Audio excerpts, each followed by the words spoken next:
If the system came 10 years late, would you still want it? I cultivated on my own until I reached the illusion-shattering realm, unrivaled in the demon sect. But as soon as this stupid system activated, it started painting a grand picture for me. Great Emperor, immortal, supreme creator. I said unbind, it said lifetime binding. I said take apprentices and work. It said it won't accept anyone less than a great emperor. It wasn't until my emperor-level formation shocked the entire sect, and all the higher-ups looked up to the heavens in awe, that I realized this system might actually have something to it. Pop, accompanied by the rising dawn, a deep, resonant sound came from my dantian. Opening my eyes, two lightning like purple glints flashed and vanished. A smile curled at the corner of my mouth. Huh, I finally broke through. The first level of the illusion-shattering realm. They say the sect master is only at the creation realm. And I've already broken through to the illusion-shattering realm. I should be the strongest existence in the demon sect, right? I was originally from this world. 10 years ago, I transmigrated into this bizarre, power-worshipping fantasy realm. I became an inner sect elder of the demon sect and obtained system. I thought I would reach the peak of life, with great emperors as servants and a female emperor massaging my feet. As it turned out, the system loaded extremely slowly after 10 years. It still hadn't finished. I had no choice but to rely on myself. For the past decade, I never left my doorstep. I cultivated quietly, developed steadily, and simultaneously studied formations, alchemy, artifact crafting, and other auxiliary professions. Finally, today I broke through to the illusion-breaking realm, becoming the strongest cultivator within the demon sect. Though there are even more powerful beings outside the sect, those big shots are even better at lying low than I am. Any given seclusion lasts hundreds or thousands of years, and they rarely emerge unless something major happens. So within this small patch of the demon sect territory, I could live peacefully. Just then ding. System loading progress. 100%. Would you like to activate the system? I was stunned for a moment, then couldn't help feeling speechless. You're too late. I've already cultivated to the illusion-breaking realm and become a top-tier expert. The illusion-breaking realm is just a top-tier expert? What about the great emperor? Ever hear of the supreme realm? Ever experienced ascending to immortality? Heard of the sage level? System, stop explaining. Activate. Activation successful. Congratulations, host. You have bound the Invincible Supreme Master System. Invincible Supreme sounds pretty impressive. So, system, give me a daily sign-in. This system does not perform sign-ins. Is it a gotcha system? Then I want to pull. Give me an SSS rank reward emperor-level talent, or a perfected ancient sacred body. That works too. A divine artifact would also be acceptable. This system does not offer gotcha. I fell silent. Then what use are you? This system is the Invincible Supreme Master System. Its main task is to take on disciples. Can I still unbind now? Once bound, this system is bound for life. Unbinding is impossible. Damn it, I was about to lose it from anger. This system is too absurd. It took 10 years just to activate, and on top of that, it's a master system that makes me teach disciples. Are you kidding me? I've climbed step by step to get where I am today. I didn't do it just to become a tool for teaching disciples. The system responded again. This system's task is to take on disciples. When a disciple improves their cultivation, the host improves their cultivation correspondingly. When a disciple comprehends a technique, the host will also automatically comprehend that technique. Whoa, my scalp tingled instantly. This was way too monstrous. If I take on one disciple, no matter how he cultivates, I get the same results. With this, why would I even need to cultivate? As long as I keep taking on disciples and let these little tools cultivate, I can just lie back and harvest cultivation levels and technique proficiency. It seemed to see through my thoughts, and the system prompted again. This system doesn't accept trash, only recruits disciples above S grade. What level qualifies as S grade? Starting with the potential to become an emperor. Please help me unbind potential to become an emperor? Are you kidding me? How many people under heaven have the potential to become an emperor? Not to mention 10,000. Even among 100,000 or a million, there might not be one. The system quickly said, the system will automatically search for S-grade geniuses. The host only needs to accept disciples. Right now, at the foot of the Demon Sect Mountain, there's an S-grade genius. This is barely acceptable, I reluctantly agree. With my own talent and the resources of the demon sect, dreaming of becoming an emperor is pure fantasy. Using this system to cultivate some tool like disciples, letting them cultivate, my cultivation will also increase equally. Today is the day the demon sect recruits disciples. At the foot of the mountain, a large number of martial arts newcomers have gathered. I appeared at the mountain gate and heard the cold voice of the assessment elder. You don't qualify. Following his gaze, I looked over. Before me was a man dressed in black, his face pale, his meridians severed. My eyes flickered. As a powerful cultivator at the illusion-breaking realm, I could tell at a glance that his meridians had been forcibly shattered by someone. He would never be able to step into the martial path again, but on his forehead there was a big S. This immediately gave me a headache. Soon, the system provided me with a file. Yin Ligay was originally the son of the Yun family in Jiangdu. He was intelligent, with extraordinary talent and bloodline. At a young age, he had already reached the lesser vehicle grandmaster realm, and he was engaged to Jiang Liu, the daughter of the Jiangdu city lord.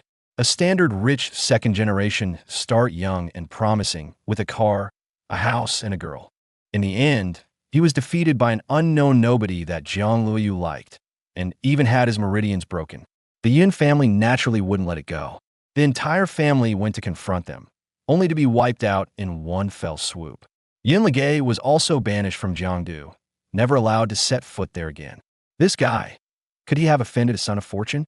The corner of my mouth twitched, and I had a vague sense of foreboding. System, is he a villain? If I take him in, then wouldn't I have to oppose that child of fortune? Nothing ventured, nothing gained master. Don't be a coward. Though the villain's luck is poor, his talent is definitely not bad otherwise. How could he become a stepping stone for the child of fortune? What you said makes a lot of sense. I'll reward you with a name. From now on, you'll be called Wonkai. Wonkai, just hearing it sounds auspicious and promising. Thank you, Master, for bestowing this name. I nodded. I walked toward the mountain gate with my hands behind my back. Wongsai's words made some sense. A villain who can be trampled by the protagonist is no simple one. Anyway, I'll take him along and play it safe to develop. I'll lie low and cultivate in the demon sect, and I won't provoke that child of fortune until I've cultivated to the peak. Then there won't be any danger. Yin Ligay was still unwilling to give up. Elder, although my meridians are completely severed, I've heard that the demon sect has a spirit continuation pill that can reconnect meridians, but it's extremely rare in the world. So I came specifically to join the demon sect. Please, Elder, give me a chance. That elder glanced at him, extremely exasperated. You know, it's an extremely rare pill. How could it be casually given to a new disciple? Go on, don't waste time. Elder, my talent is good. If I can just repair my meridians, I will never let the sect down. How would I know whether your aptitude is actually good or not? Besides, the spirit restoration pill is far too precious, and I don't have any. If you don't leave now, don't blame me for having someone throw you out. Yin Ligay clenched his fists but was helpless. The heavenly demon sect held an exalted position. Even his former self wasn't qualified to speak, let alone now, when he was nothing but a cripple. Just then, a steady voice quietly sounded in his ear. You wish to enter the heavenly demon sect? Yin Ligay was startled. He turned his head toward the voice, a flicker of amazement in his eyes. What a handsome cultivator with an ethereal appearance and an extraordinary bearing, like a banished immortal. Before he could react, the elder in charge of assessment hurried over to me, bowed deeply, and Greetings, Elder Liu. I waved my hand to signal that there was no need for such formalities. Then I approached Yin Ligay and asked, Why do you wish to enter the heavenly demon sect? Yin Ligay, quick-witted, knew that my status was certainly not low. He immediately lowered his head and cupped his hands. To answer the elder, this junior seeks revenge. In your current state, the difficulties you will face in seeking revenge are far beyond imagination. Yin Ligay's gaze was resolute, as if flames were burning. Even if I have to walk through a mountain of knives or a sea of fire, I will surely strive. Unless I die and my path ends, vanishing into thin air. I nodded. Good. The path of cultivation is dull and long. What one needs is this fiery passion and unwavering faith. Since that's the case, are you willing to become my disciple? What? The entire crowd was shocked. Everyone could tell that my status was not low, Otherwise, the assessment elder wouldn't have been so polite. But for such a powerful figure from the heavenly demon sect to actually take on Yun Ligay, whose meridians were completely severed, what kind of lucky break was that for Yun Ligay? Yun Ligay was not foolish. He immediately knelt and acknowledged me as his master. Your disciple Yun Ligay pays respects to master. Ding! Congratulations, master, on gaining your first disciple. Reward: 1 copy of the Hunyuan Emperor Scripture and 1 Hunyuan War God Spear. I glanced inwardly and couldn't help but twitch my mouth. An Emperor-grade top-quality cultivation technique and a top-quality Emperor artifact as well. Wonkai really has some tricks. Even I don't have an Emperor-grade mental cultivation method or Emperor artifact yet. If these 2 items were released, they would surely immediately throw the world into chaos. Indeed, cheating is 100 times better than cultivating on one's own. The assessment elder immediately stepped forward to dissuade him. Elder Lu, this won't do. His meridians are completely severed. Taking him in will surely tarnish your reputation.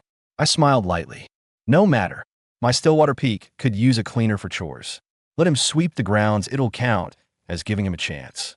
With that, I tossed a small porcelain bottle to the assessment elder, then grabbed Yun Ligay by the collar and carried him back to Stillwater Peak like an eagle lifting a chick. The assessment elder opened the bottle and took a look, immediately gasping. Such a chi condensing pill, truly befitting an inner sect elder. Your generosity is far beyond what us outer sect elders could ever match. Back at Stillwater Peak, I dropped Yun Ligay onto the grass. Before I formally teach you any techniques, let me make the rules clear. Yun Ligay knelt obediently. Please instruct me, master. Although our demon sect bears the word demon, we are not mindless evil heretics who kill without blinking. We are a recognized martial sect under the Great Zhou dynasty. First, you must not harm ordinary civilians recklessly outside. Second, when you encounter evildoers harming others, you must draw your blade to help, spreading and glorifying the name of our demon sect. Third, in the sect, respect the elders and cherish the young. Unite and be friendly, do not act recklessly or form cliques. Fourth, when outside, if you encounter anyone who dares to insult our demon heaven sect, you must stand up for the sect. These 4 points are the sect rules. The Yongning River wound nearly 100 li, cutting straight through Taiyan City. As the morning sun rose, the air still carried a hint of chill. 3 two-story ornate vessels lay across the wide expanse of the Yongning River. The vessels were draped in red silk and adorned with festive colors, with gongs and drums set high at the prows. On the masts of the 3 ships hung large red scrolls, each bearing a dragon dancing, phoenix soaring gilded name. Behind the vessels, a small fishing boat was tied with a long bamboo pole at its bow. A scroll also hung from the pole, bearing a name, but it was much smaller than those on the ships, and its color was black, a blacklist. The booming music and drums from the 3 ships quickly drew many people to stop and watch. Good sir, what's all this commotion about? A newcomer to Taiyan City asked, full of curiosity. Every summer, the Tianshan Martial Academy holds an examination. After the results are announced, there's a ceremony.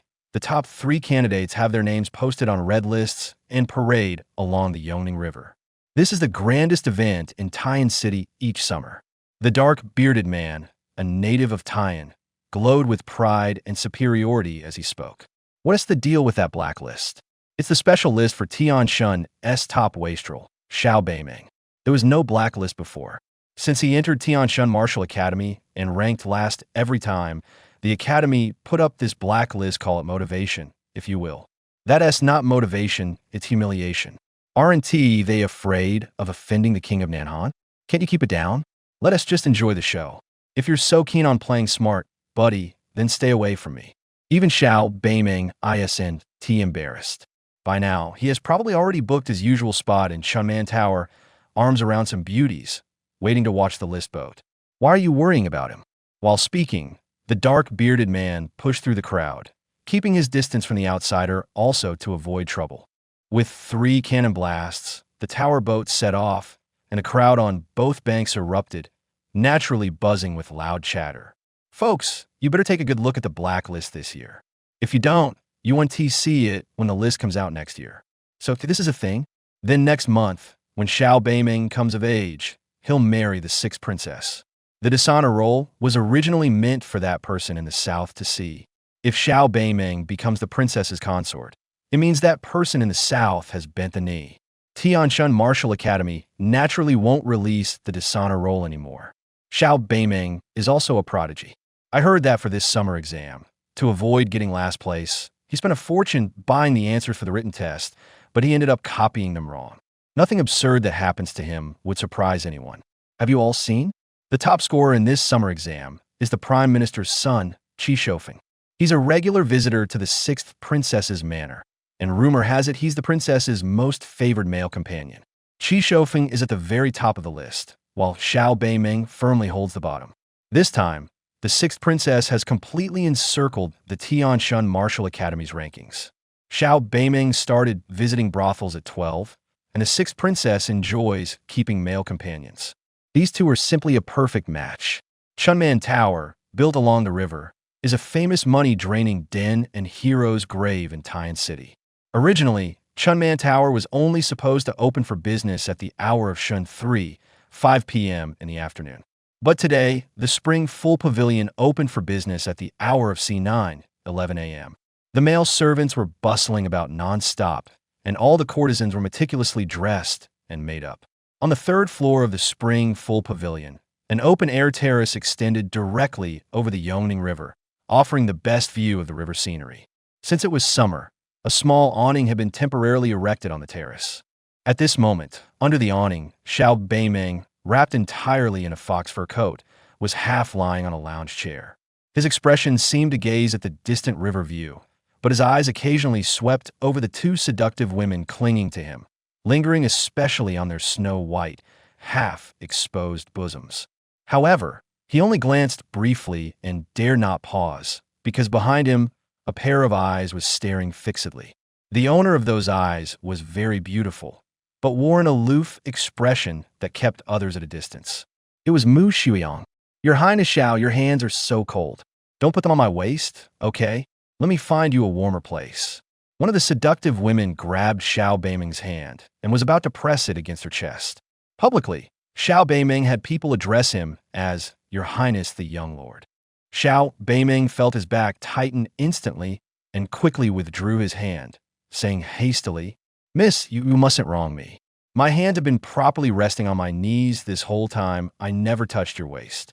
The woman pouted and said coquettishly, "You haven't touched it? Look, your icy hand has already turned my waist purple." As she spoke, she lifted her short top, revealing a clearly visible patch of purple on her plump, snow-white waist, with faint traces of finger marks. "Miss, don't joke. That's clearly a birthmark." Xiao Beiming quickly pulled down the seductive woman's top to cover her waist, while stealing a glance at Mu Shuiyang behind him. He saw her eyes glinting sharply like knives. At that moment, even though he was wrapped in a thick fox fur cloak and still feeling a chill, fine beads of sweat broke out on his forehead. Just at this critical moment, a burst of drum and horn music came from the river in the distance. The boat bearing the Tianshan Martial Academy's exam results had arrived. The boat is here. The show is about to begin. Xiao Beiming quickly rose from her chair and strode to the railing of the terrace, distancing herself from the killing intent behind her. 3 grand ships from the Martial Academy sailed down the river, accompanied by booming music and intermittent ceremonial salutes, drawing crowds from within Tian City to vie for a glimpse. Both banks of the Yongning River were packed with people, punctuated by the rising and falling screams of young men and women. At the bow of each ship stood a young person with a warm smile. Facing the wind, 2 young men and 1 young woman. The men were handsome, the woman beautiful. They were the top 3 of this year's summer examinations at Tianshan Martial Academy: Qi Shofeng, Yin Shuiyan, and He Qi. Qi Shofeng was the son of Chancellor Qi Yin. Yin Shuiyan hailed from the prestigious Yun family of the East River Delta. Renowned for her talent since childhood, she was known as the top genius of Tianshan. He Qi was the son of General He Xiongfei, the Grand General of the Western Front. With their striking looks and exceptional family backgrounds, it was no wonder they were greeted with screams and adulation. The 3 massive ships sailed in a single file, cutting through the waves. The ship carrying Qi Shofeng was in the center, Yin Shuiyan's on the left, and He Qi's on the right. The small fishing boat carrying the blacklist was suspended less than 3 zhang behind the 3 mansion ships. The fisherman rowing wore a bamboo hat, covering his head and face tightly, afraid of being recognized. As the 3 mansion ships approached Spring Full Tower, the people on the ships and on both sides of the river couldn't help but look towards the terrace of Spring Full Tower. They were not disappointed. At this moment, Xiao Beimeng was standing on the terrace, looking at the mansion ships on the river with a smile on his face. Slightly different was that in the past, he would be surrounded by the girls of Spring Full Tower, hugging left and right, a single green leaf amidst a myriad of flowers.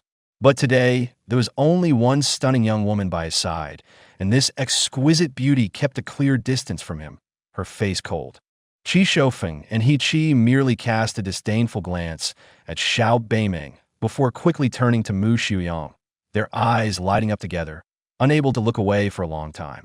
Yun Shuiyin first looked at Mu Xiuyang, surprise showing in her eyes. After carefully examining her, she then turned to Xiao Beimeng, revealing undisguised disgust in her expression and eyes. She is Yun Shuiyin, the one who specially wrote a poem for you. Mu Xiuyang spoke softly, her voice melodious and crisp, like a heavenly sound. Nanhan's 10,000 heroic bones were traded for the young master's gold, as plentiful as dirt. Xiao Beimeng smiled faintly. Yun Shuiyin is known as the #1 talented woman of Tianshan, but that title was mostly bought by the Yun family. With silver, her poems are vulgar, only relying on rhyme and smoothness. Still better than you copying the answer and getting it wrong. Mu Xiuyang's lips curled up slightly, a rare smile appearing, blooming like a flower, captivating and soul-stirring. The boat drew near the Spring Full Pavilion. Qi Shoufeng and He Qi, seeing Mu Xiuyang's celestial smile, were instantly spellbound, their mouths hanging open for a long time. Especially Qi Shoufeng, who was even worse, drool actually dripped from the corner of his mouth, glistening in the sunlight. Xiao Beimeng saw the sight of Qi Shoufeng and He Qi, as well as the reactions of the men not far from the Spring Full Pavilion, and immediately reached out to pull Mu Xiuyang behind him. Mu Xiuyang didn't resist, standing obediently behind Xiao Beimeng, the smile on her lips deepening. At Qishou Peak, Yun Shuiyin and He Qi, congratulations on being listed on the red list. Today, I, the prince, have specially prepared a performance to celebrate your 3 names appearing on the list. Xiao Beimeng raised his voice, his words carrying across the river. Then, from a nearby pier, 6 ornate pleasure boats, each slightly smaller than the towering vessel, sped into view. On each boat stood a gorgeous maiden, dressed in flamboyant attire, some holding pipas, some strumming zither, and others dancing softly to the music. A gentle breeze stirred their already impossibly thin and sparse gauze robes. On each boat, enchanting sights appeared here and there, impossible to look away from. The 6 boats formed a circle, directly blocking the Yongning River, cutting off the path of the Tianshan Martial Academy's announcement procession. In an instant, the crowd on both riverbanks grew restless. Everyone's gaze shifted from the grand vessel to the flower boats. How bold a Prince Xiao! What grand gestures and big-heartedness! The spectators on both banks raised their thumbs toward the balcony of the Spring Full Tower. Xiao Beimeng beamed with joy, slapping his hands on the railing of the balcony, brimming with pride. Today is the joyous day of our Tianshan Martial Academy's results announcement. I have specially prepared excellent entertainment for you all. On the 6 flower boats are the top courtesans from across the Tianshan Empire. In the past, even with money, you couldn't catch a glimpse of them. Today, they will showcase their finest skills, competing for the title of the top courtesan of Tianshan. Just then, on the central boat, an old man in blue robes with a graying beard waved his hand lightly, and the music on the boat immediately stopped. Xiao Beimeng, what are you doing? Stop fooling around and withdraw the flower boats immediately. The old man was Ji Ming, the vice dean of Tianshan Martial Academy, who had been the driving force behind establishing the blacklist. Vice Dean Ji, I made it quite clear. This is to celebrate our academy's results announcement and congratulate the top 3 on the red list. Xiao Beimeng said with a smile. Have you no shame? You think you deserve this? Xiao Beimeng, we don't need this. Are we that close with you? You've got some nerve. Qi Shoufeng, Yun Shuiyin, and He Qi spoke almost simultaneously, their voices sharp and cold, their faces full of disdain and disgust. Did you hear that? Your congratulations are unwanted. Remove the flower boats immediately. Jiming's old face was adorned with a mocking smile. Ah, it's hard to be a good person. Since they don't appreciate it, I'll just celebrate for myself. The dark list is still a list since I made the list. I'll celebrate properly today. Xiao Beimeng said this, then wiped the smile from his face and waved his hand grandly. Immediately, fireworks burst from the 6 flower boats, and the courtesans began showcasing their talents, drawing cheers and excited gazes from the spectators on both banks. The 3 large vessels and the small fishing boat remained still on the river, no one paying them any more attention. Even the people on the 3 large vessels, including Qi Shofeng and He Qi, couldn't help but cast their glances toward the flower boats. Xiao Beimeng, I'll say it one last time. Move your flower boats aside and let us pass. Delaying the Martial Academy's rankings announcement is a serious crime. Jiming's old face darkened like water. Vice Dean, this is not the Tianshan Martial Academy. Don't try to intimidate me with such big accusations. I have reported the courtesan contest to the Tian Prefecture, and I have not violated any of Tianshan's laws. If you want to convict me, go ahead. A coldness rose on Xiao Beimeng's face as he said slowly, the Yongning River doesn't belong to Tianshan Martial Academy either. If you want to cross, you'll have to wait until I finish hosting the Flower Queen contest. With that, a smile crept back onto Xiao Beimeng's lips. You don't have to hide anymore today, old sir. You can watch the Flower Queens openly, and there are so many of them. So feast your eyes. How dare you? Such vulgar words. Jiming was so angry his face twitched. The results posting tower ship was blocked on the river, and the crowds on both banks had all gone to watch the flower boats instead of the tower ship, which made him lose all face. On top of that, Xiao Beimeng's blunt truth-telling only added fuel to his anger. Naturally, there were experts from Tianshan Martial Academy on the tower ship. If they resorted to force, they could easily sweep the 6 flower boats aside. But Jiming didn't dare. The Ji royal family hadn't yet fallen out with Nanhan, so Tianshan Martial Academy naturally couldn't resort to force against Xiao Beimeng. Moreover, many of the courtesans on the 6 tower ships were beloved by influential figures within the imperial court. If they were to collide or be injured in a conflict, the ensuing whispers from their pillows would be enough to trouble even Tianshan Martial Academy. Xiao Beimeng, what will it take for you to move the flower boats away? Jiming relented, transmitting his voice directly to Xiao Beimeng alone. The summer results announcement was a major event for both Tianshan Martial Academy and the Empire, and he couldn't afford any delays. Xiao Beimeng smiled faintly. The color of that black list just didn't suit the festive atmosphere of today. It was an eyesore. Frowning, Jiming hesitated briefly, then signaled a burly man behind him to go and take down the black list. Vice Dean, the black list was put up on your orders. I think it's only proper for you to personally handle taking it down. Xiao Beimeng's face still bore a smile, but his tone was firm and brooked no negotiation. Under the gaze of the crowd, Jiming took down the black list. Xiao Beimeng gave a slight smile and announced loudly, "Everyone, we cannot delay the Martial Academy's announcement. Let the tower ships pass, then the beauty pageant will continue." After speaking, he gently waved his hand, and the 6 flower ships all moved back to the shore. Jiming, with a dark face, ordered the tower ships to continue forward. Qi Shofeng, Yin Shuiyan, and He Qi all glared fiercely at Xiao Beimeng, then straightened their expressions and continued standing at the bow, facing the wind, ready to enjoy the attention of the spectators on both banks. However, as the tower ships moved on, only a few scattered gazes followed them, and those were all from women. The eyes of the others seemed glued to the 6 flower ships, unable to look away. Thus, Qi Shofeng, Yin Shuiyan, and He Qi once again looked at Xiao Beimeng, their eyes full of icy hatred and intense resentment. The tower ships gradually drifted away, but not a single person on the riverbanks followed them. They appeared solitary, their backs casting a desolate silhouette. The crowd all gathered around the 6 flower ships, noisily and chaotically waiting for the beauty pageant to resume. Watching the Tianshan Martial Academy's tower ships drift away alone, Xiao Beimeng smiled faintly and waved his hand once more. Then the 6 flower boats sailed back to the center of the river, and the Flower Queen contest continued. Do you still want to watch?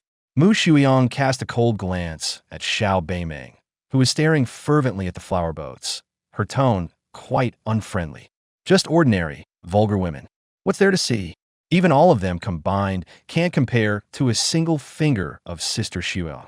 Xiao Beimeng immediately withdrew his gaze, his tone very certain and his eyes extremely determined as he spoke. Mu Shuiyang gave a charming smile and left the spring-full pavilion. Taking advantage of the moment when Mu Shuiyang turned her head, Xiao Beimeng quickly stole a few more glances at the 6 flower boats on the river before hurrying after her. The carriage moved slowly. Mu Shuiyang sat opposite Xiao Beimeng and spoke softly. The 3 purple flower envoys from the enchanting flower pavilion will arrive in Tian City tomorrow. Within 3 days, they will join forces to seal the cold poison for you. If the sealing goes smoothly, you will be able to take off this fox fur cloak. A smile rose on Mu Shuiyang's face, happy for Xiao Beimeng. Sealing is not the same as removing it. I still can't cultivate Yuan power and become a Yuan cultivator. Xiao Beimeng, however, showed little joy. Looking through the carriage curtain at the bustling street, he said in a deep voice, "If Qi Shoufeng takes the bait, then today's arrangements won't have been in vain and my silver won't have been wasted." For today's beauty pageant, Xiao Beimeng spared no expense, even drawing from the next 3 years' budget. Although Xiao Fengline never sent a single word or a letter to Xiao Beimeng, he never shortchanged him when it came to silver. 300,000 taels of silver a year, even more than the imperial princes, was the foundation of Xiao Beimeng's reputation as Dashuan's top playboy. Xiao Bei, put aside Qiu Shoufeng's matter for now. The cold poison in your body is more important. Only by temporarily suppressing the worsening cold poison can you have a future. Mu Shuiyang looked at Xiao Beimeng with deep concern. Xiao Beimeng nodded and smiled. Sister Shuiyang, don't worry. Once the purple flower envoy from Mihuage arrives at the mansion, I will fully cooperate with them. As Xiao Beimeng and Mu Shuiyang were returning to the Nanhan Prince's mansion, 3 riders wearing bamboo hats were galloping toward a rest pavilion 10 li outside Tian City. Although the hats covered their heads and faces, their figures revealed them to be 3 women and women with remarkably fine figures at that. Sister Mo Mei, are you really going to stay by that big playboy's side? After entering the pavilion, the 3 women removed their hats. Among them, a beautiful woman in a green robe with a pert nose and a pointed chin spoke in puzzlement, her gaze falling on the woman in white. Mo Zhu, this isn't about whether Sister Mo Mei wants to stay its master's order. Mo Mei remained silent. The pretty woman with a light green ribbon in her hair, big eyes, and long eyelashes took over the conversation. Sister Mo Zhu, you know everything. Can you tell me why Master wants Sister Mo Mei to stay by that big playboy's side? Sister Mo Mei is the head of the purple flower envoys of our lover's flower pavilion. What has Xiao Beimeng done to deserve not only wasting the 10 years of worldly energy we 3 have painstakingly cultivated, but also having Sister Mo Mei follow him around? Mo Zhu said indignantly. Mo Zhu, our elemental force hasn't been wasted in vain. Our master said that the 3 of us are all pure Yin constitutions. If we can absorb 3 strands of cold poison while suppressing Xiao Beimeng's cold poison, our future cultivation progress will skyrocket. Gain outweighs loss. Mo Mei was the eldest among the 3 women. Dressed in white, her appearance was slightly inferior to Mo Lan and Mo Zhu, but she possessed an innate ethereal aura that drew attention. This has nothing to do with cultivation progress. With our cultivation talents, even without Xiao Beimeng's cold poison, our future martial art achievements wouldn't be inferior to others. Sister Mo Mei, I feel it's unfair for you. Xiao Beimeng bears the title of Tianquan's #1 profligate. He's just a worthless parasite, yet you have to waste your youth on him. I don't understand Master's decision. Except for Yi Giyu of 10,000 Swords Sect, Xiang Lufeng of the Southern Barbarian Hunter Clans, and Ji Shaoyan of Luoxia Mountain, these 3 among the 4 Qilin Scions, which are the other outstanding young talents of Tianshan Dynasty or Southern Barbarian Hunter Clans, are you not worthy of? Why must it be that waste Xiao Beimeng? Mo Zhu grew more and more agitated as she spoke. Among us in the Lost Flower Pavilion, how many sisters can find a satisfactory goal? Since we chose to be flower maidens, we must accept whatever arrangements come our way. Mo Mei smiled faintly, a hint of sorrow in her smile. People often say it's like planting a flower in cow dung, but Xiao Beiming is worse than cow dung. If you ask me, we should just tamper with the medicine when suppressing his cold poison and let him die on the spot. That way, Sister Mo Mei Wunti have to be forced to stay by his side. Before Mo Zhu could finish, Mo Mei and Mo Lan quickly interrupted. Hold your tongue, Mo Zhu. Don't be presumptuous. Mo Mei and Mo Lan spoke almost simultaneously, both frowning with displeasure. Mo Zhu, the Master's orders cannot be disobeyed. No matter how despicable Xiao Beiming is, the Master has made the decision, and we must strictly follow it. That is the iron rule of the Lost Flower Pavilion. Mo Lan's tone was stern. Mo Zhu, the three of us sisters were taken in and accepted as disciples by Master at the same time. We grew up together and are as close as sisters. On other matters, if you throw a tantrum, we could turn a blind eye. But regarding Master's orders, if you disobey even a little, don't blame us sisters for being ruthless. Mo Mei also had an unfriendly expression.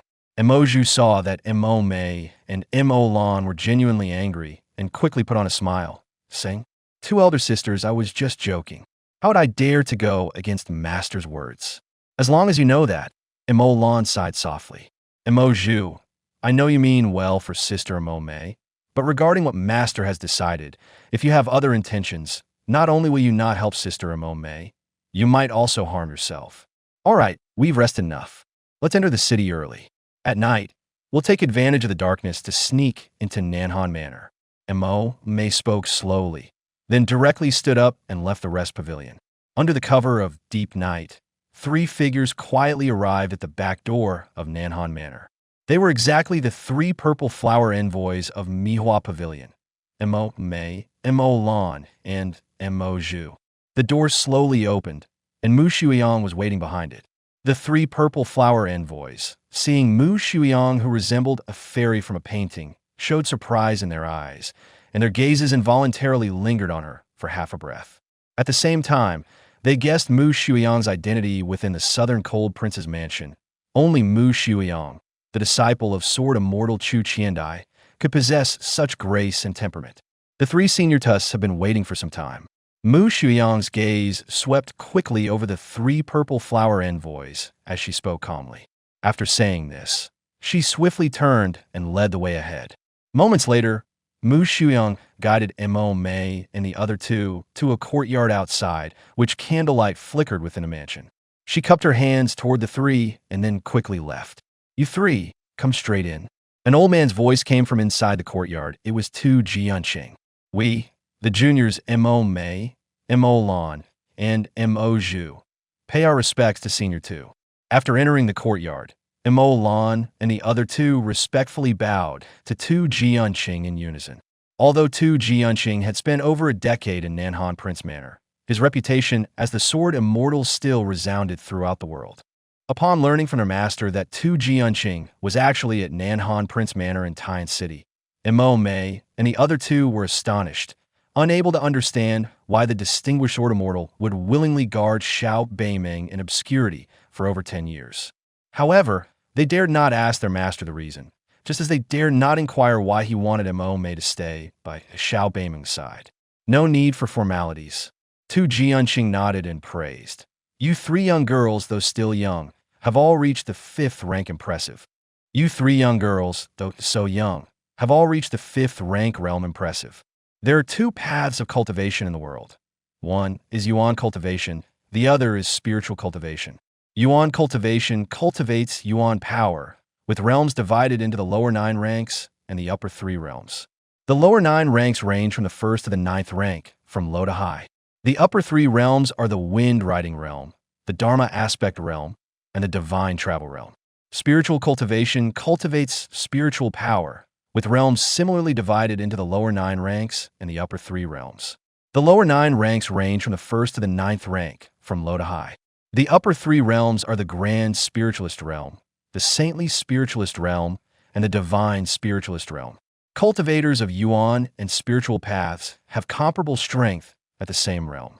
The Tian Shan dynasty and the 100 tribes of the southern barbarians mainly cultivate Yuan force, while the Black Sand Empire focuses on mind cultivation.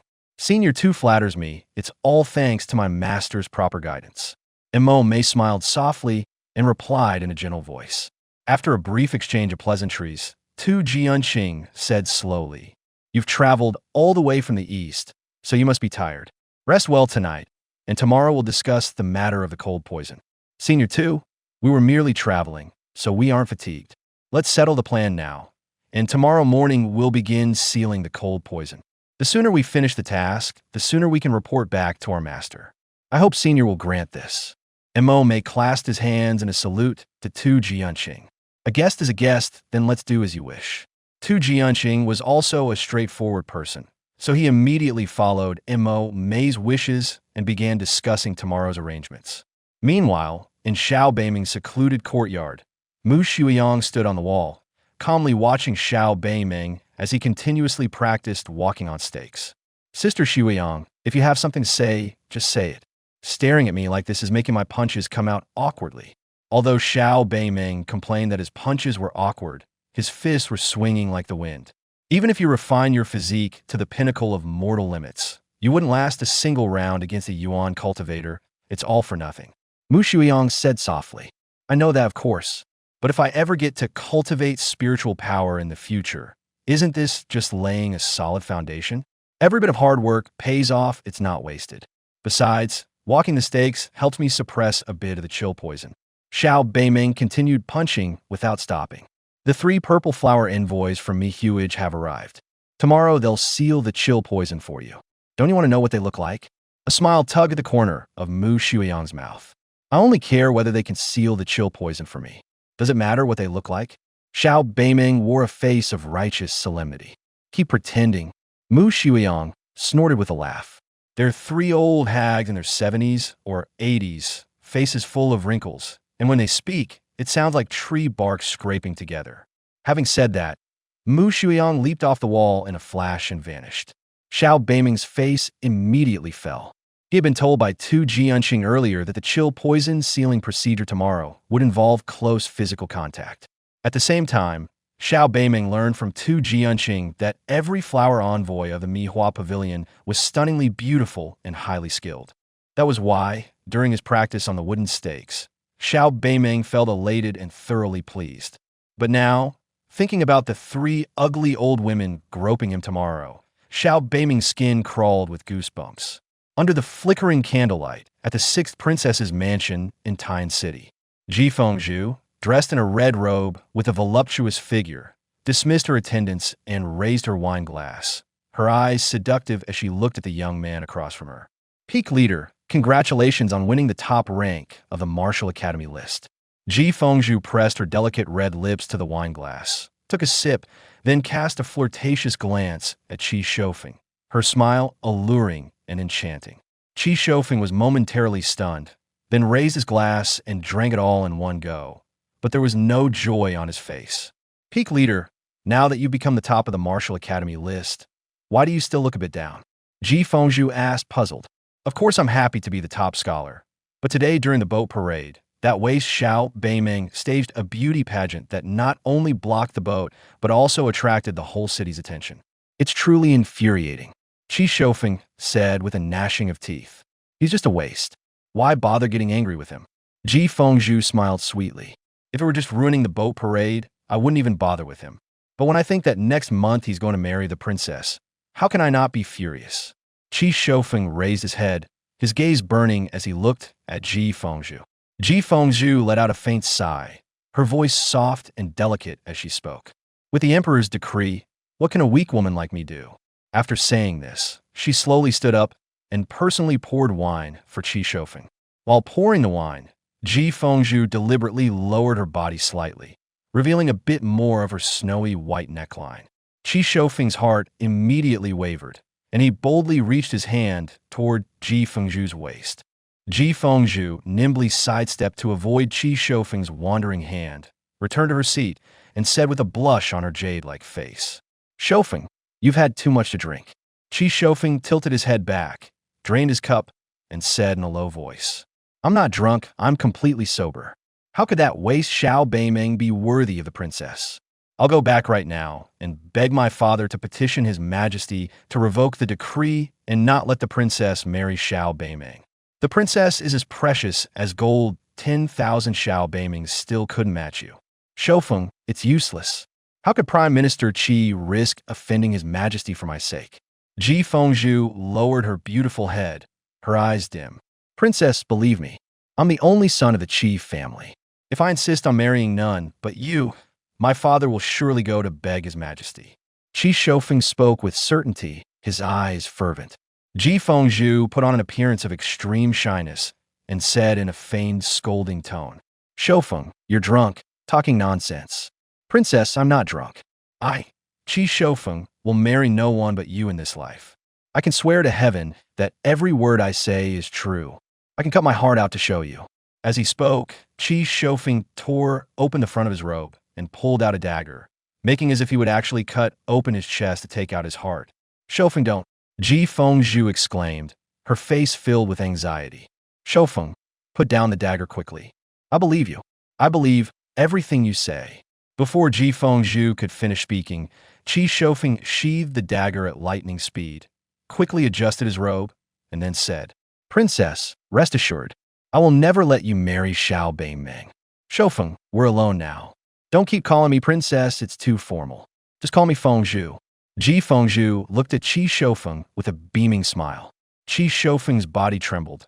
Then a look of ecstasy spread across his face as he said excitedly, Fengzhu, I will return to the Chancellor's residence right now and beg my father. Having said that, Qi Shofeng started to stand up. Shofeng, wait. Ji Fengzhu raised a hand to stop him and let out a long sigh. My marriage to Xiao Beimeng involves a power struggle between the imperial court and Nanhan and concerns the safety of the dynasty. Even if Chancellor Qi were to plead on our behalf, father would never agree. Qi Shofeng's eyes visibly darkened upon hearing this.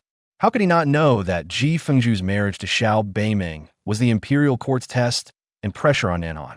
Shofeng, since childhood, my dream has been to marry a towering hero like you. It's just a pity that I, Ji Fengzhu, have shallow fortune and a thin fate. By this point, Ji Fengzhu's eyes were already glistening with tears. Then, with a bitter expression, she added another line. For the rest of my life, I can only wait until Xiao Beimeng dies of old age or illness before I can escape this living hell. Die of old age or illness. Qi Shofeng's eyes flickered as he heard this, his expression shifting repeatedly. After a long moment, he suddenly stood up and said in a determined tone, Fengzhu, rest assured, as long as I'm here, I will never let you marry that worthless Xiao Beimeng. With that, Qi Shofeng flicked his wide sleeves and hurriedly left the princess's mansion. After Qi Shofeng had gone far, a black-robed old man appeared silently behind Ji Fengzhu. Your Highness, can Qi Shofeng kill Xiao Beimeng? The old man in black spoke softly, his voice dry and harsh. Xiao Beimeng is accompanied by the sword immortal 2 Jianqing unless a master of the upper 3 realms steps forward. No one can harm him. However, Qi Shofeng is an exception. Back when Southhan Manor was established, all the servants inside were personally arranged by Prime Minister Qi and Qi Yan. Although over the past decade or more, these people have been gradually dismissed and replaced by Southhan Manor, some certainly remain hidden. Qi Yan's doting on Qi Shofeng is well known, and he is vigorously grooming him. Qi Shofeng must certainly be aware of what goes on within Southhan Manor. If Qi Shofeng develops the intent to kill, he is the most likely to succeed in killing Xiao Beimeng. At this moment, Ji Fengzhu's face was full of stern coldness, where was the slightest trace of her earlier shy and delicate demeanor. Your Highness, if Qi Shofeng really kills Xiao Beimeng when Southhan investigates, will it implicate you? The old man in black sounded worried. Does it have anything to do with me? Can Southhan produce evidence that I instructed Qi Shofeng? Ji Fengzhu's lips curled into a cold smile. Xiao Beimeng wants to marry me? Utter delusion. Qi Yan is the crown prince's loyalist and has already sent people to investigate me. If Xiao Beimeng dies at the hands of Qi Shofeng, even if Qi Yan survives this crisis, the Qi family will probably suffer heavy losses. The hot spring pool behind the Nanhan prince's mansion. Every winter during the coldest days, Xiao Beimeng's cold poison flares up most frequently. He must soak in a hot spring pool for half a day every few days to suppress it. At noon, when the sun was at its strongest, 2 Jianqing led Mo Mei Mo Lan, and Mo Zhu to the edge of the pool. Mo Mei dipped her hand into the hot spring to test the temperature and nodded. The temperature of this sulfur spring is just right, most suitable for sealing the cold poison. Just then, two people walked over slowly. The man was handsome and elegant, yet wore a fur coat in summer. The woman was like a fairy from a painting, but her expression was cold as ice. They were Xiao Beimeng and Mu Shuiyang. Seeing the three graceful and beautiful purple flower envoys beside Tu Jianqing, Xiao Beimeng initially felt delighted, then cast a resentful glance at Mu Shuiyang. Last night, Xiao Beimeng had nightmares all night, chased for tens of thousands of miles by three ugly old women with bound feet. When he woke up in the morning, he was dizzy and weak in the legs. Mu Shuiyang still wore a cold expression, but Xiao Beimeng could clearly see a faint smile curling at the corners of her mouth. A complete waste and a sickly one at that, wearing a thick fox fur coat in the middle of summer. Mo Zhu said softly.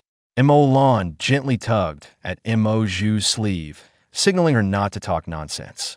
Tu Jianqing stood beside the three purple flower envoys and naturally heard Mo Zhu's words, but he remained expressionless. The three purple flower envoys have traveled from afar. You must be tired. Last night, I was occupied with matters and couldn't personally welcome you. Please forgive my lack of etiquette. After Tu Jianqing introduced both sides, Xiao Beimeng stepped forward quickly and greeted Mo Mei and the others with a full smile. Mo Mei and Mo Lan responded with polite smiles, but Mo Zhu muttered softly under her breath. What, going out on business? She's clearly out gallivanting.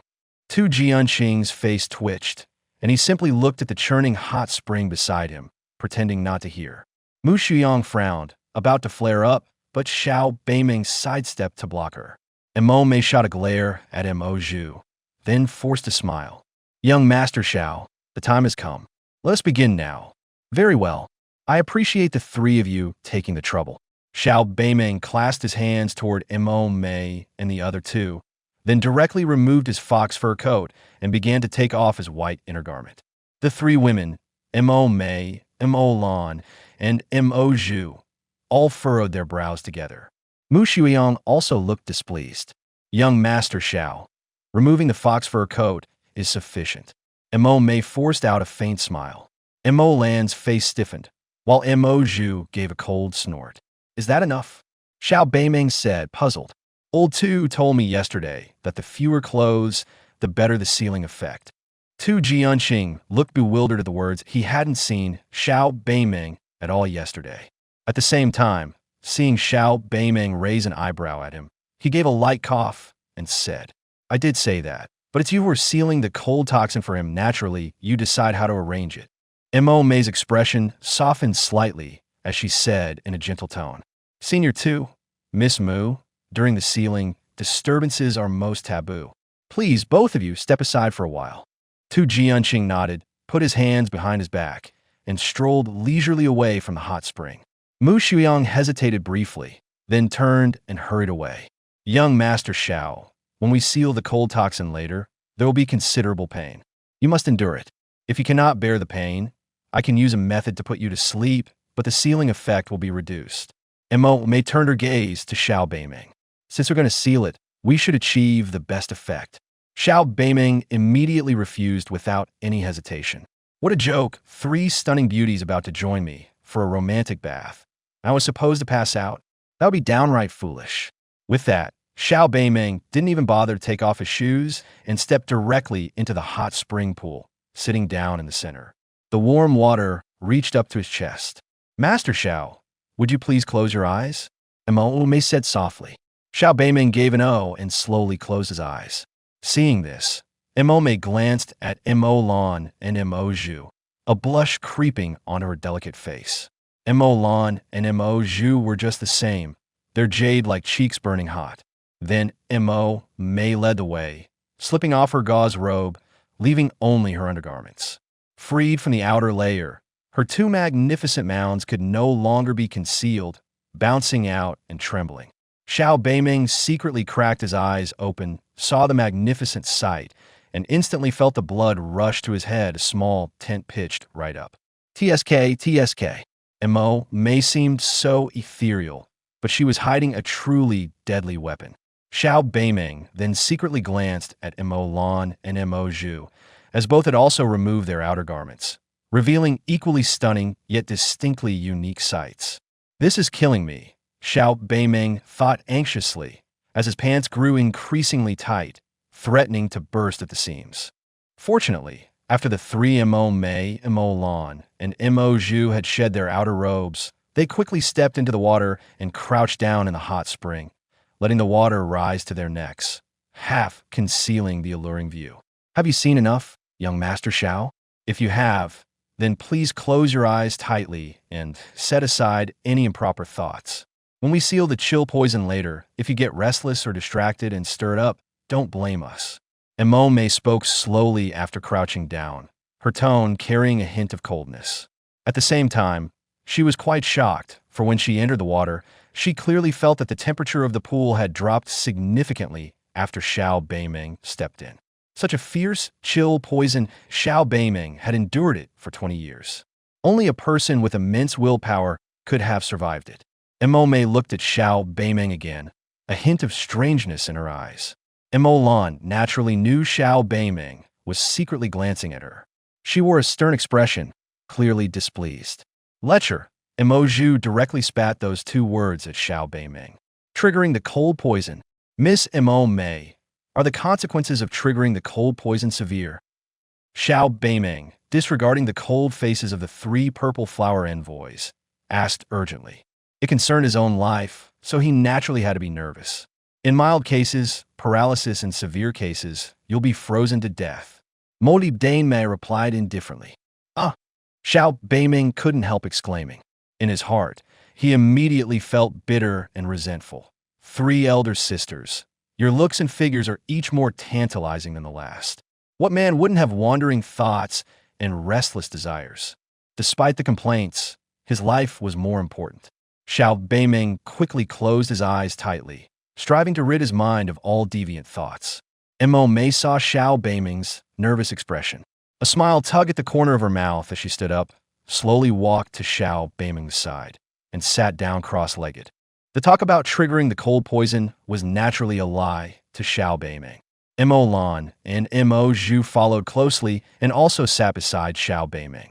The three sat in a triangle, surrounding Xiao Beiming in the middle, the scene extremely alluring. "Young Master Xiao, we three are all of the pure Yin constitution. The pure Yin energy within us can suppress your cold poison to some extent. Later, we will use our pure Yin energy and Yuan force to form a triple Yin dragon sealing formation around your Dantian and Qi Si, sealing all the cold poison inside. If the sealing succeeds, you will no longer be troubled by the cold poison in the future." Mo Mei spoke slowly. "Then will I be able to cultivate Yuan force in the future?" Xiao Beiming did not hold much hope. Mo Mei quickly replied, "No. Previously, when you cultivated Yuan force, the cold poison would use your Yuan force as nourishment, devouring it to rapidly strengthen itself. After the three Yin dragon sealing formation is completed, the cold poison will be trapped within your Dantian and Qi Si. However, once you cultivate Yuan Li, the balance of power in your body will be disrupted, and the cold poison will take the opportunity to break through the formation. It will no longer be containable, and you may even be in mortal danger." Xiao Beiming let out an "oh" and fell silent, a look of disappointment appearing on his face. "Young Master Xiao, when I set up the three Yin dragon sealing formation shortly, there will be considerable pain. If you cannot bear it, please speak up so that I can adjust accordingly." Mo Mei sensed Xiao Beiming's disappointment and softened her tone slightly. Xiao Beiming gave a faint smile and said, "The three of you need not hold back. Please do your worst. Do your worst? Don't just be all talk. Later, when you're crying from mommy and daddy, even if you scream to the heavens, I won't stop."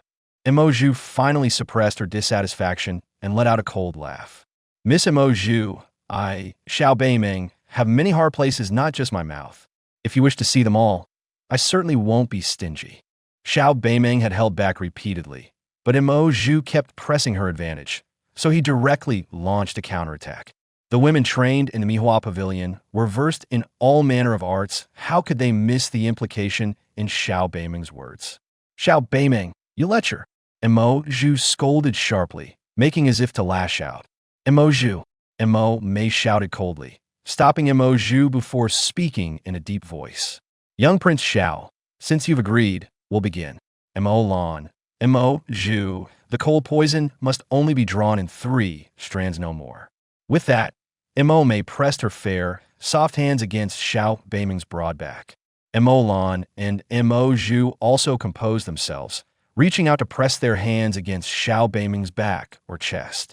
The moment their palms touched Xiao Beiming's body, the 3 women all showed shock, for his body was icy cold. As soon as contact was made, a bone-chilling cold transmitted through them, making them shiver involuntarily. With such severe cold poison, how had Xiao Beiming endured it all these years? Like Mo Mei, Mo Lan and Mo Zhu's gazes towards Xiao Beiming changed. They realized he was not as worthless as the rumors claimed.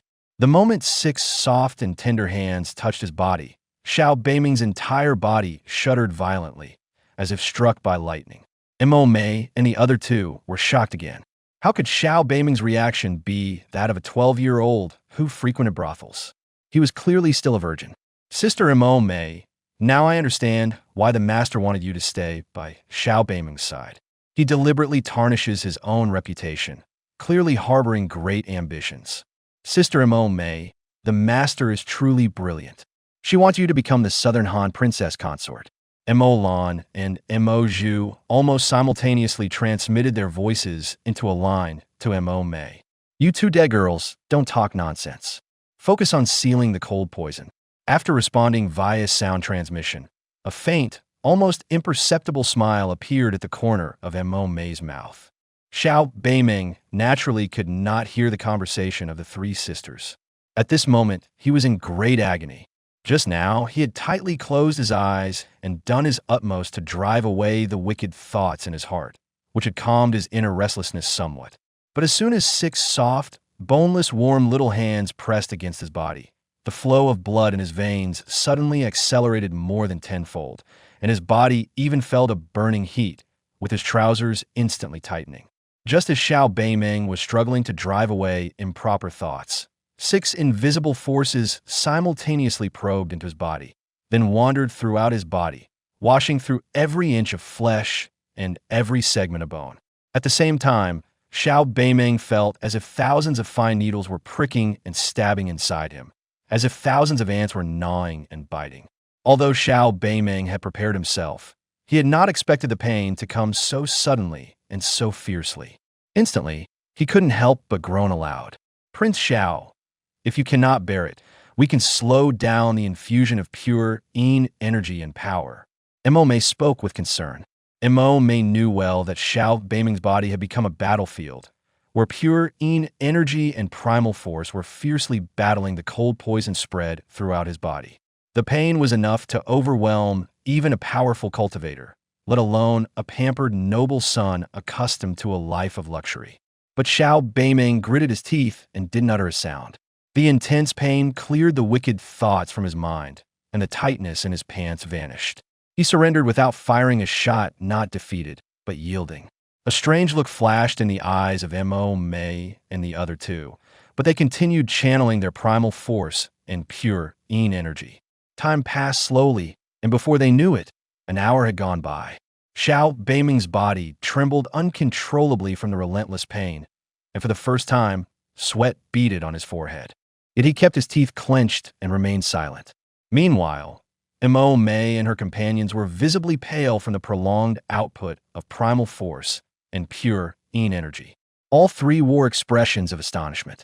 Xiao Beiming had endured such torment for an entire hour. His tenacity was truly unexpected. Mo Mei nodded at Mo Lan and Mo Zhu, then suddenly turned around and sat tightly back to back with Xiao Beiming. Xiao Beiming felt Mo Mei press against him, but before he could savor the soft warmth of her body, a surge of immense power transmitted from her core, slamming into his back like a heavy hammer. At the same time, Mo Lan and Mo Zhu also exerted their strength. As their 4 fair hands pushed even greater power into him, they roamed over Xiao Beiming's body. Yet, despite such an amorous and alluring situation, not a single stray thought arose in Xiao Beiming's mind. With the change of tactics by Mo Mei and the other two, the pain within Xiao Beiming suddenly intensified more than tenfold. The abrupt, sharp agony nearly knocked him unconscious. Xiao Beiming reacted swiftly, biting his tongue sharply to instantly clear his mind, preventing himself from fainting. Seeing that Xiao Beiming had withstood this critical step, Mo Mei and the other two sighed in relief. If he had passed out just now, the subsequent sealing would have been several times more difficult. At this moment, Xiao Beiming suddenly made a move. He reached out with both hands and grabbed Mo Lan's and Mo Zhu's calves, squeezing with all his might, without holding back at all. At the same time, he clenched his teeth, his face twitching, with an expression of enduring intense pain. Xiao Beiming was definitely in pain at this moment, a heart-wrenching pain, and his expression was absolutely genuine. However, his grabbing of Mo Lan and Mo Zhu was actually taking the opportunity to vent because he believed that Mo Lan and Mo Zhu were taking advantage of the situation to retaliate against him. Every time Mo Lan's and Mo Zhu's hands moved, an overwhelmingly powerful force would surge into Xiao Beiming's body, making him feel both ecstasy and agony. Xiao Beiming's move was too fast and decisive, and his strength was considerable. Caught off guard, Mo Lan and Mo Zhu both cried out in surprise, feeling both pain and embarrassment. Mo Zhu was the first to react, making a move to use a technique to push Xiao Beiming's hands away and make him suffer a bit. Mo Lan, equally filled with shame and anger, also prepared to strike back. Mo Lan and Mo Zhu did not move. When a person is in pain, they involuntarily grab something. This can help tense the muscles, alleviate pain, and distract the mind. Although Mo Mei sat with her back to them, she was fully aware of what was happening in the scene. Because Mo Mei was fully focused on sealing the cold poison, she did not spare the effort to condense sound into a line. She spoke directly, allowing Xiao Beiming to hear her. Upon hearing this, Mo Lan and Mo Zhu immediately restrained the urge to strike out and concentrated on continuing to run their hands over Xiao Beiming's body. Xiao Beiming had initially prepared himself for retaliation, but upon hearing Mo Mei's words, he felt a surge of joy and grew bolder. He grabbed and released Mo Lan and Mo Zhu's calves with his hands, finding the sensation quite pleasant. At the same time, as Mo Mei had said, this indeed helped distract him, and his pain was considerably alleviated. Mo Lan and Mo Zhu wished they could chop off Xiao Beiming's hands right then, but for the greater good, they had no choice but to endure it. At the same time, their faces gradually flushed with a rosy hue, a blush emerging from their fair skin. However, Xiao Beiming's novel method of alleviating pain did not last long. Because Mo Mei's power consumption was severe, she swapped positions with Mo Lan, becoming Mo Lan and Xiao Beiming back-to-back, while Mo Mei sat to Xiao Beiming's left front. Xiao Beiming reluctantly withdrew his hand. Since Mo Mei hadn't given him cold looks earlier, he decided not to tease her.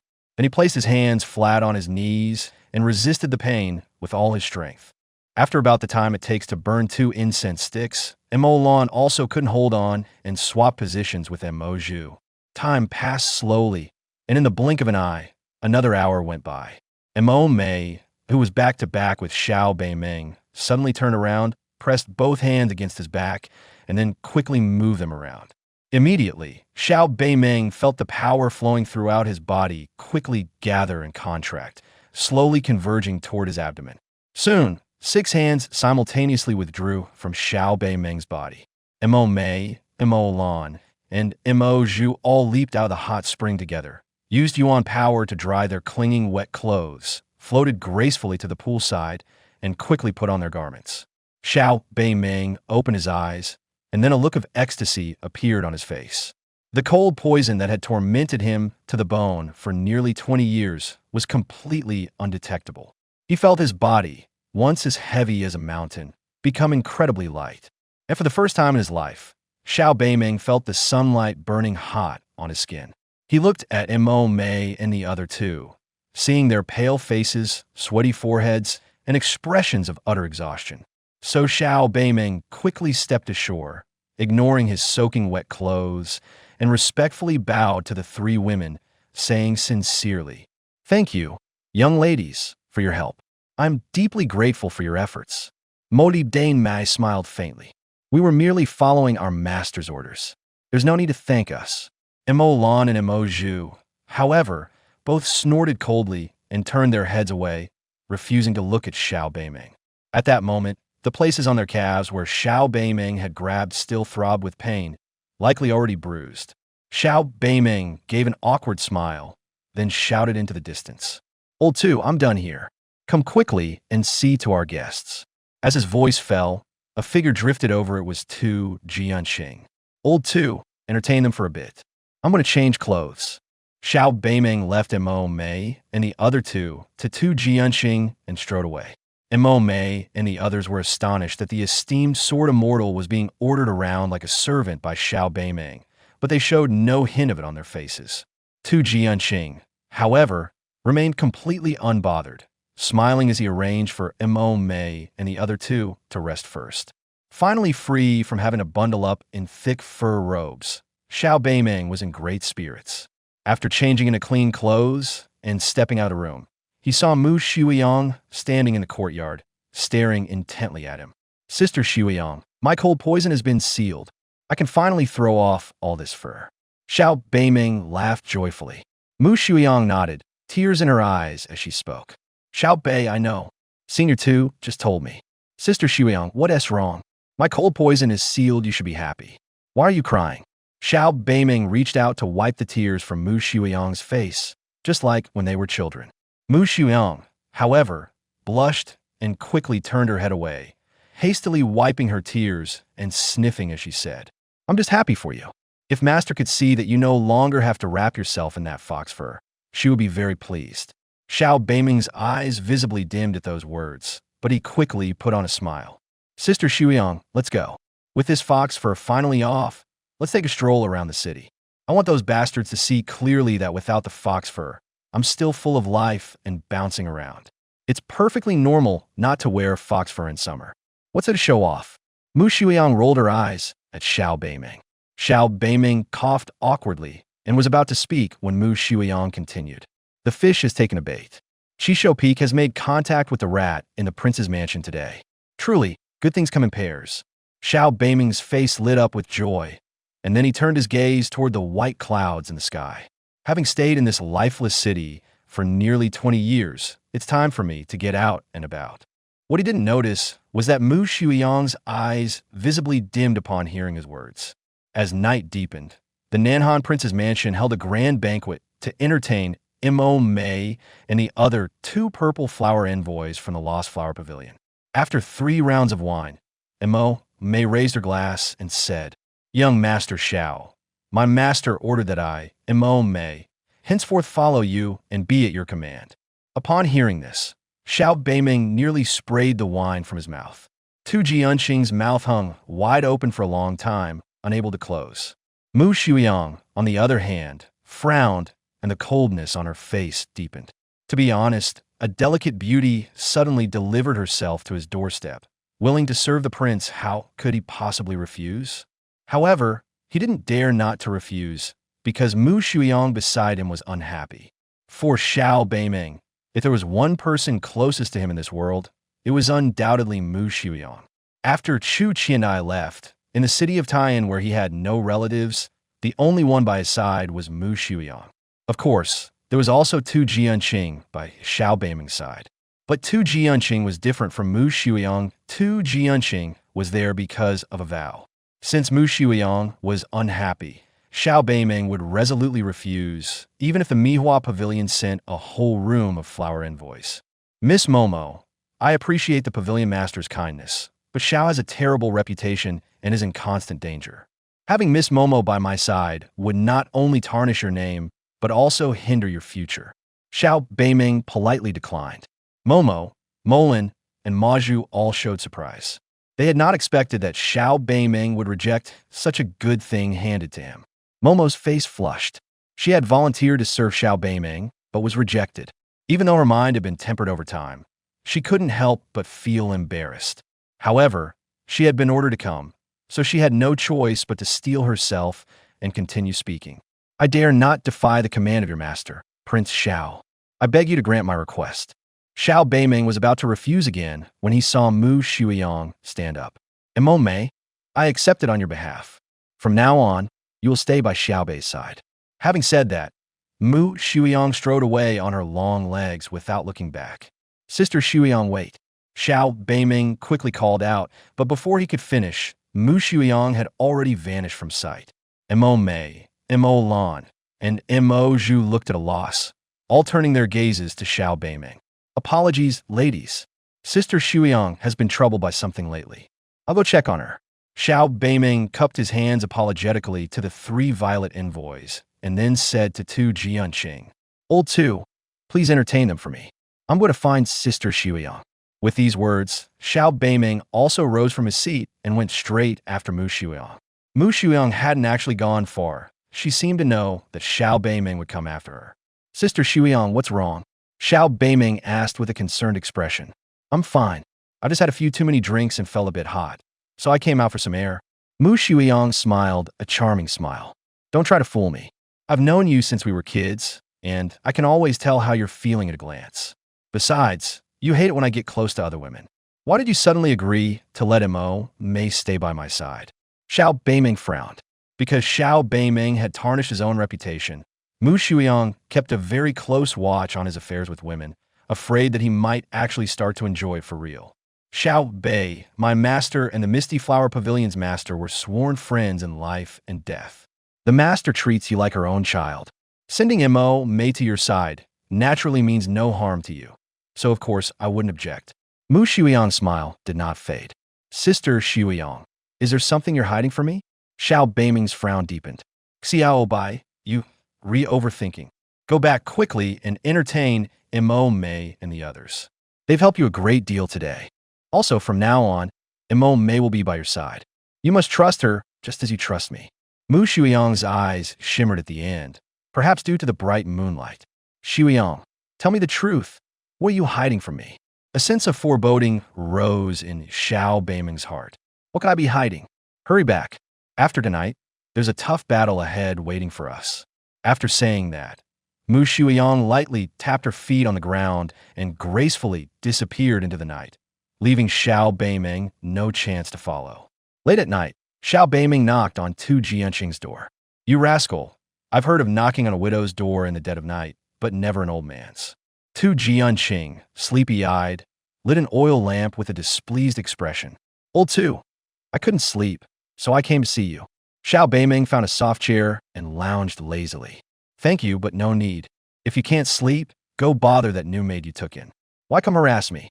Imo Mei, though a bit less striking in looks, has plenty of assets, everything you'd want, and she's good for bearing children. As Tu Jianqing said this, his drowsiness noticeably faded. How do you know that? Xiao Beiming stared suspiciously at Tu Jianqing, suspecting he had sneaked a peek at the hot spring pool during the day. How can I not know? Old Tu here is over 120. I've seen more women than you can count from one Italian city to the other. No matter how tightly they cover up, I can tell a glance what they've got. Tu Jianqing squinted his presbyopic eyes, a glint flickering in them. Saying this, Tu Jianqing seemed to recall something and continued. Kid, when Imo Mei and the others arrived, you said I had to help you set up the scene. So how about it? Was today's scene solid enough? Just say it directly. Xiao Beiming was somewhat disinterested. You won't go back on your promise, will you? Tu Jianqing stared straight at Xiao Beiming, his expression clearly tinged with nervousness. How many times have you asked me? Can't you trust Xiao Beiming's character? Xiao Beiming challenged. It's precisely because I don't trust you that I need to confirm again. Tu Jianqing replied without hesitation. Xiao Beiming rubbed his nose and said sullenly, by the 8th day of next month, before you leave, I guarantee I'll show you the thing. Xiao Bei, this is what I love about you. You always keep your word, honest and reliable. Tu Jianqing immediately gave Xiao Beiming a thumbs up. Save it. Your praise isn't worth a penny.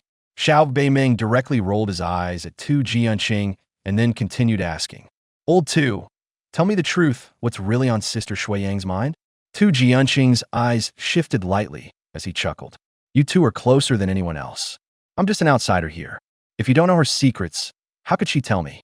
Old Tu, don't play dumb with me. Over the past 10 years, You've taught Sister Shuiyang plenty, you're practically half her master. How can you be an outsider? Are you going to tell me the truth or not? Xiao Beiming stared straight at Tu Jianqing. Under Xiao Beiming's aggressive gaze, Tu Jianqing obviously felt guilty. He flicked his sleeves and raised his voice. What? Are you trying to back out again and not show me the thing? Let me tell you, I promise Shuiyang that I absolutely cannot tell you. No matter how much you threaten me, I won't tell you. Even if I can't see the thing, I'll accept it. I can only say that old Tu and are not meant to be. Who said I won't show you? A faint smile curled at the corner of Xiao Beiming's mouth. As long as he confirmed that Mu Shuiyang really had something hidden in her heart, things would be easier from there. Really? Tu Jianqing was clearly skeptical. Truer than pearls. Earlier, I only promised to let you look for 1 hour. Now I'll raise it to 2 hours. You tell me Sister Shuiyang's secret. How about it? Xiao Beiming held up 2 fingers. 2 hours, and you think you can buy me off? You underestimate old Tu's integrity. Tu Jianqing shook his head firmly, refusing. Then one day, the curve of Xiao Beiming's mouth clearly widened. Tu Jianqing was clearly stunned, his expression shifting repeatedly. But in the end, he shook his head. If you still don't agree in 2 days, I'll just drop it and go find Sister Shuiyang myself. Xiao Beiming had already made a move to stand up as he spoke. Hey, you kid, when you're doing business, you should talk properly. Why do you have to leave just because you don't get your way? Tu Jianqing quickly called out to Xiao Beiming and then continued. How about 3 days? Old Tu, don't you know yourself? Your so-called integrity is worth less than 2 days. I'm giving you 1 more breath of time to think. If you don't agree, pretend I never came tonight. Xiao Beiming stood up directly. 2 days it is. Tu Jianqing agreed in less than half a breath. After a moment, Xiao Beiming left the room, looking quite dejected. Sai, it's all your fault. If you had just lived a quiet, anonymous life, Shuiyang wouldn't have had to go all the way to the northern desert. Tu Jianqing watched Xiao Beiming's retreating figure and let out a long, helpless sigh. Xiao Beiming returned to his small courtyard, but didn't sleep. Instead, he took out a scroll and hung it on the wall. When unrolled, it bore a single-character sword written with forceful strokes. At the moment the scroll was unfurled, invisible sword aura surged forth, gripping the mind. If one stared closely, the sword aura seemed to charge straight into the head, stabbing the soul until it trembled and dizziness set in. Xiao Beiming, however, was accustomed to this. After hanging the scroll, he sat cross-legged, his gaze directly falling upon the sword character. As the mighty sword aura came crashing in, Xiao Beiming remained motionless. Allowing the sword aura to continually strike his soul, he was actually using the sword aura to temper his soul. Elemental cultivators cultivate elemental energy, spiritual cultivators cultivate spiritual power. The practice of spiritual cultivation involves continuously tempering the soul, strengthening it so that thoughts can be released externally and then materialized. The reason Xiao Beiming used the sword character to temper his soul was because he had been afflicted by cold poison since birth, making his soul weaker than ordinary people's. Thus, Chu Qiandai had merged her sword principles into the sword character on the scroll, using the sword aura within to temper and strengthen Xiao Beiming's soul. This method was already close to the cultivation of a spiritual cultivator. Due to the cold poison, Xiao Beiming could not cultivate Yuanli. Chu Qiandai had also considered the idea of making Xiao Beiming a Yinxiu, but to become a Yinxiu, one needed an innate spirit soul far stronger than ordinary people. Obviously, Xiao Beiming did not meet the requirements to become a Yinxiu. Unable to cultivate Yuanli and not qualified to be a Yinxiu, Chu Qiandai settled for the next best.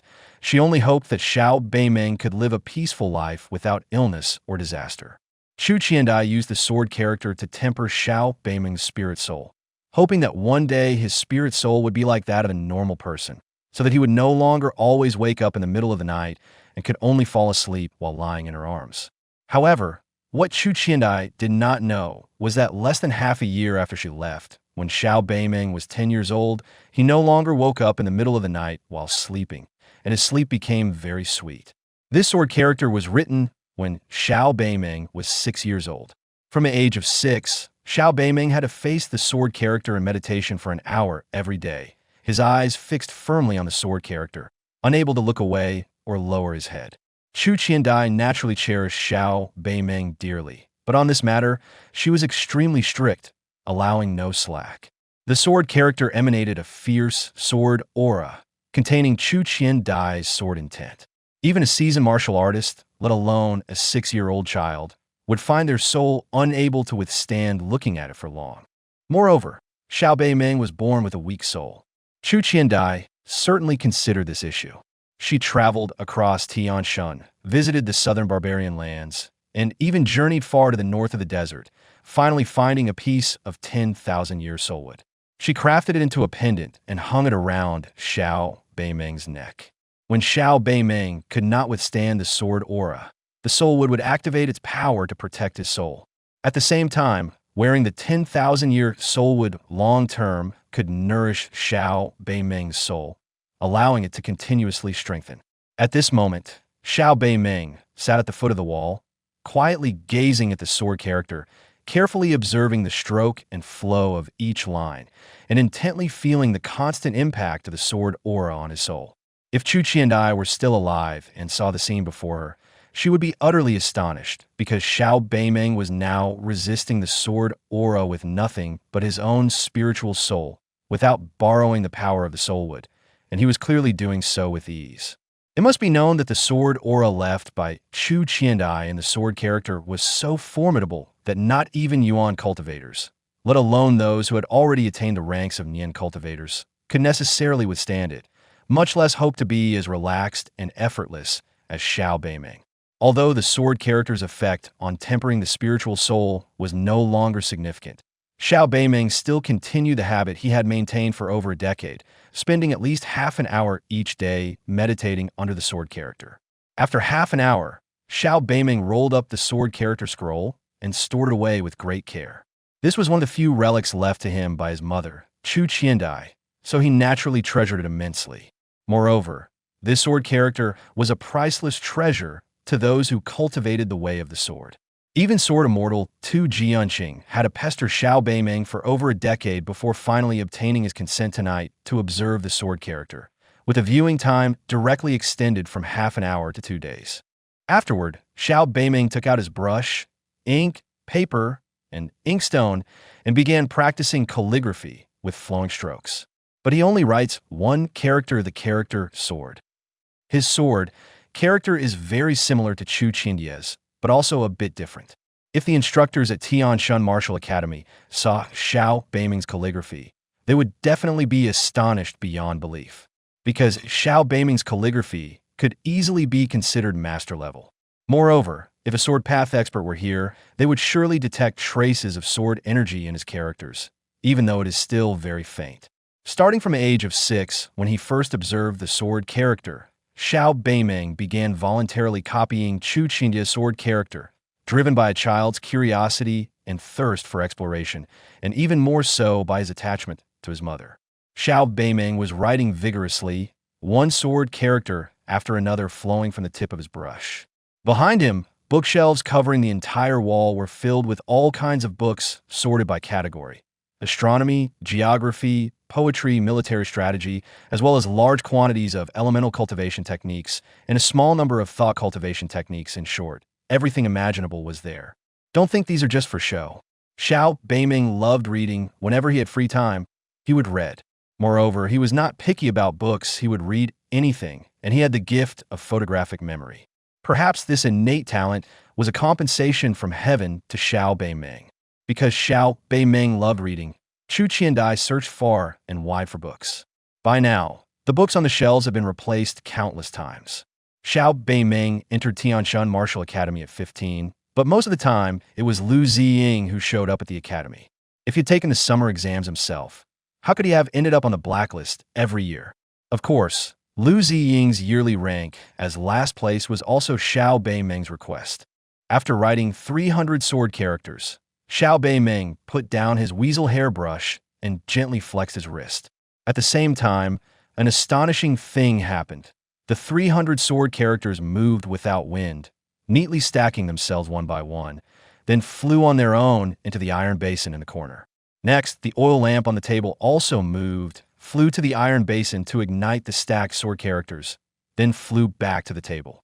After the oil lamp settled, Xiao Beimeng, pale-faced, let out a long breath, and said with a joyful expression, "Not bad. I've made progress."